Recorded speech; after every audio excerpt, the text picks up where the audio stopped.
Economist uploaded the entry of foreign banks for boosting investor confidence in Ethiopia.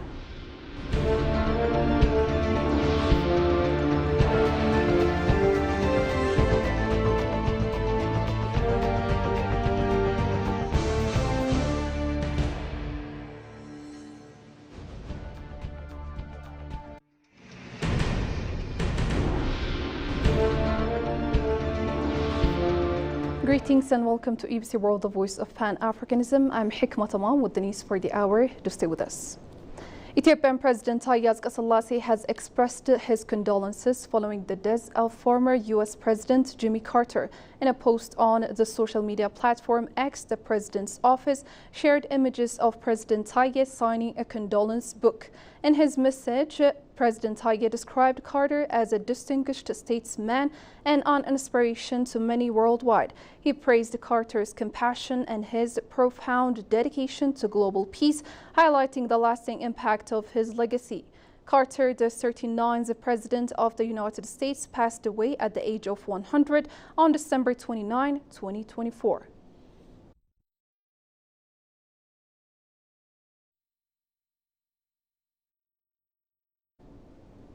Deputy Prime Minister Temesgen Tsoruna has praised the Ethiopian Broadcasting Corporation EBC for its ongoing efforts to promote Ethiopian history, culture and social values, calling it a model for other media outlets. During a visit to the Ethiopian Broadcasting Corporation headquarters in Shagole, Temesgen highlighted the corporation's commitment to improving content and presentation under the slogan "Towards Content" and its work in expanding its reach. The EBC is making significant strides with the construction of new studios across various regions, a move that will play a crucial role in enhancing Ethiopia's public image and fostering constructive national dialogue. Temesgen emphasized the importance of EBC's reform initiatives, which aim to transform the institution into a reliable and leading source of information. These efforts are designed to promote national unity, showcase Ethiopia's rich history and culture, and enhance the corporation's competitiveness on the international stage. He also urged the government to provide the necessary support to help EBC advance further, moving from its current level to new heights of excellence.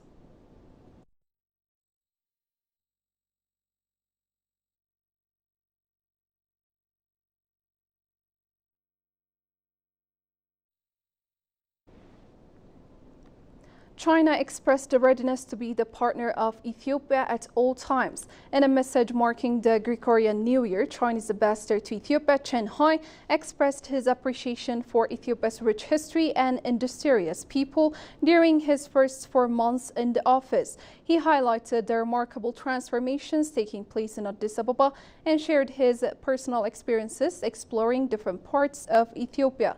Ambassador Chen also reflected on Ethiopia's notable achievements in 2024, including its first participation in the BRICS summit and the signing of the Ankara Declaration for Regional Stability. He commended the growing number of Chinese tourists and investors in Ethiopia, attributing this to the favorable policies from the FOCAC-Beijing summit. Looking ahead to 2025, which marks 55 years of diplomatic relations between China and Ethiopia, Ambassador Chen reaffirmed China's commitment to deepening collaboration in sectors such as agriculture, manufacturing, and tourism. He pledged continued support for Ethiopia's peace and development, emphasizing the importance of multilateral cooperation on platforms like BRICS.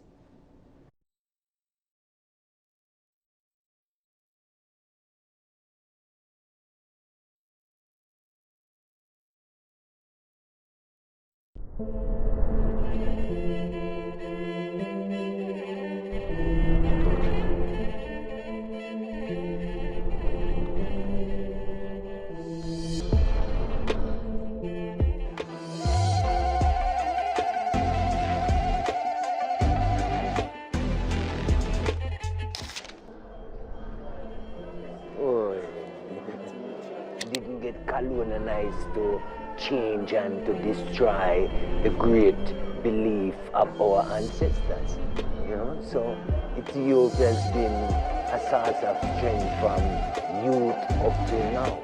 So Ethiopia for we is our heaven, like them say heaven out there they teach like heaven in the sky. Well, this is the sky for us. Ethiopia is 11,000 miles above sea level when they're in the diaspora. So what I mean?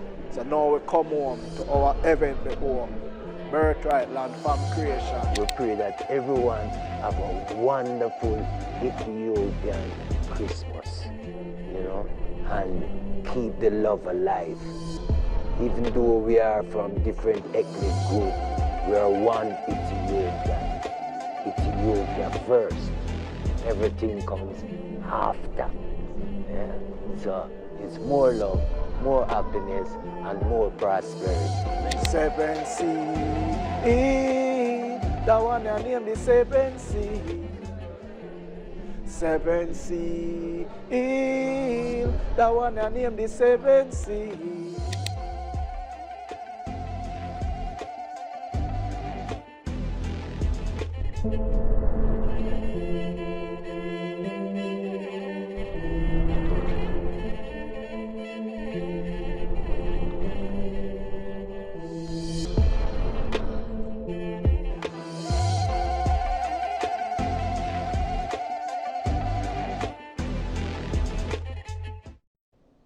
Welcome back, and now moving on, the corridor development initiatives are intended to help Ethiopia aim to create cleaner and greener environments in cities by incorporating indigenous plants, parks and recreational areas. Approached by ABC World, media practitioners from BBC reiterated that they witnessed while on their visit to Ethiopia has been quite fascinating. Tagastanisa has the following account.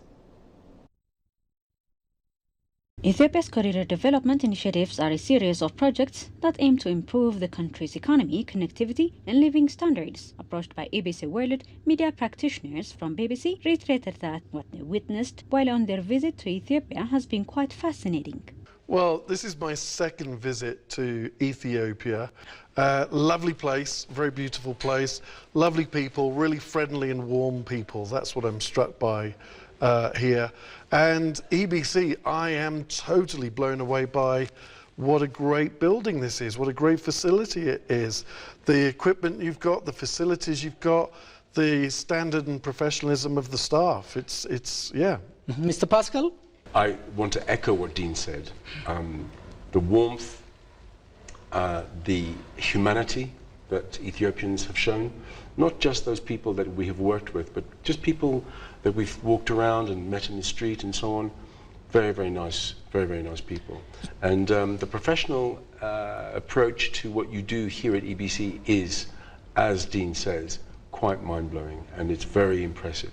The media practitioners went on saying that their visit to EBC is not something they prepared to get to see. EBC is the state broadcaster, so therefore I knew that you would have probably very good facilities, but I wasn't quite prepared for this. I mean, you have so much equipment and facilities, it's quite extraordinary.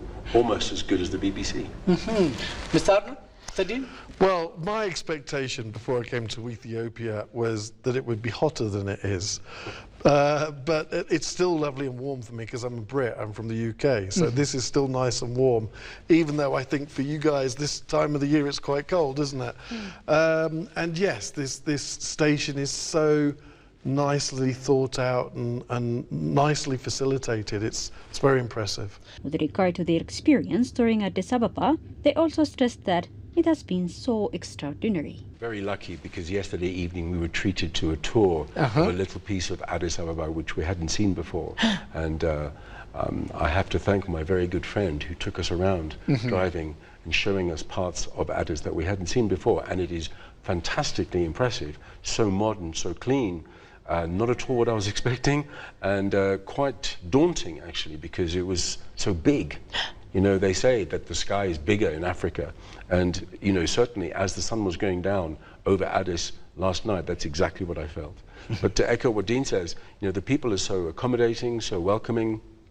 This place feels like it's so full of potential, and it's only just started to realize that potential. And I definitely will come back, one way or the other, either to work or to play. The corridor development initiatives are also intended to help Ethiopia to create cleaner and greener environments in cities by incorporating indigenous plants, parks and recreational areas.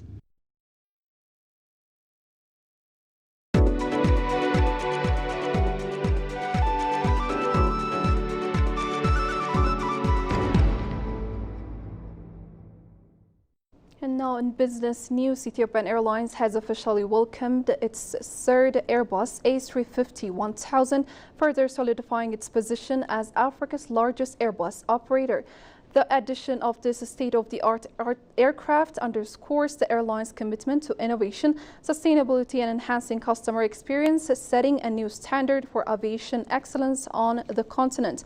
This latest delivery follows the arrival of the airline's first A350-1000 on November 4, 2024, and its second on December 11, 2024. Ethiopian Airlines is now the first carrier in Africa to operate the Airbus A350-1000, a milestone that highlights its leadership in modernizing its fleet. With these new additions, Ethiopian Airlines continues to expand its fleet, further strengthening its role as a pioneer in African aviation.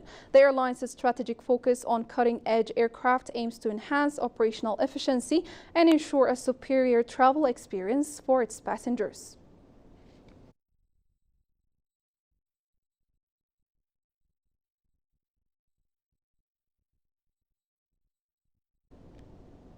And now finally, an economist stated that the entry of foreign banks into Ethiopia's financial sector is poised to significantly impact the nation's economy. Condolences, a senior economist, highlighted that the entry of foreign banks will boost investors' confidence in investing in Ethiopia. Asagid Mulugeta presents Goshumelisau's file. The House of People's Representatives has approved a landmark bill allowing foreign banks to operate in Ethiopia. To this end, senior economists approached by EBC stated that the entry of foreign banks into Ethiopia's financial sector is poised to significantly impact the nation's economy. Foundation of the capital markets, which is a very important issue. The major macroeconomic policy changes. In terms of monetary policy, the National Bank has now floated the birr at a market rate. We're now emerging into a 21st century market economy. Tanzania, Uganda, they all have these institutions. And I don't know why we're afraid to do this. We're building the pillars of this economy. And I think this is going to be a game changer for the Ethiopian economy. Condolences emphasized that the influx of foreign capital will be crucial for developing Ethiopia's industrial and agricultural sectors and boosting investors' confidence in venturing in the country. These foreign banks definitely will bring in not only capital in foreign currency, but they'll attract international investors. When investors come to any country, and including Ethiopia, they ask you, what kind of banks are there to provide loans for our work? No investor comes with their dollars sticking out of their breast pockets to be able to come and invest here. They come here and look for loans from banks. And so far, the only bank probably that has been doing something of a sort of that thing is the Development Bank of Ethiopia. So definitely the entry of the foreign bank share, number one, will provide capital for development, whether it's industrial, mining, or agricultural development. The second thing is it will bring in investor confidence from outside to be able to invest in Ethiopia. He stressed the critical need for prudent regulatory institutions to manage this transition effectively. He highlighted the importance of qualified personnel within these institutions capable of overseeing sophisticated international financial entities.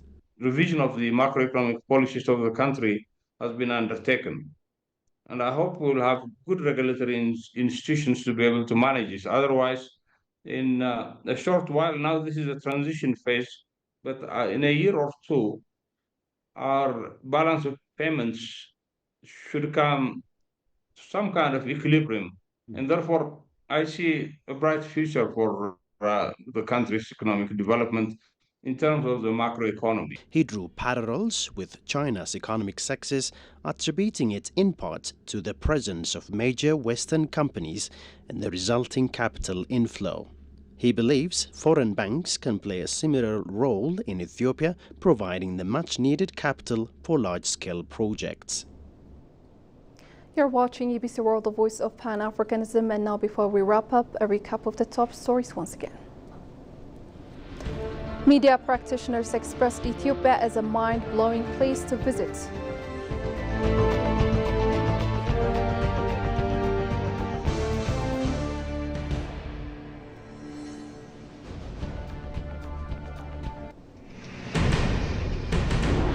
And Economist uploaded the entry of foreign banks for boosting investor confidence in Ethiopia.